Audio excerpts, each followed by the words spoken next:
ایک شخص نے مولا علی علیہ السلام سے پوچھا، یا علی علیہ السلام مجھے بتائیں موت کیا ہے؟ مولا علی علیہ السلام نے فرمایا، اگر میں تجھے حقیقت بتاؤں کہ موت کیا ہے تو تم نے یقین نہیں کرنا۔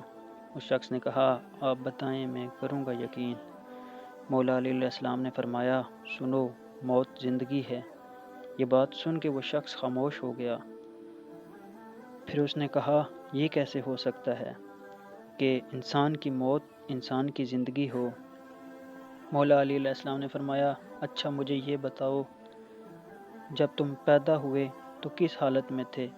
اس نے کہا، میں تو کیا، ہر انسان جب پیدا ہوتا ہے تو رو رہا ہوتا ہے۔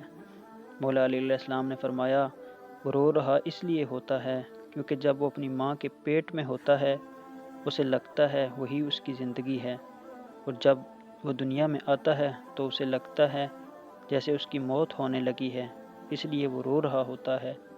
جب انسان دنیا سے جاتا ہے تو لوگ روتے ہیں کہ اس کی موت ہو گئی، مگر حقیقت میں تو وہ اپنی اصل زندگی کی طرف جا رہا ہوتا ہے۔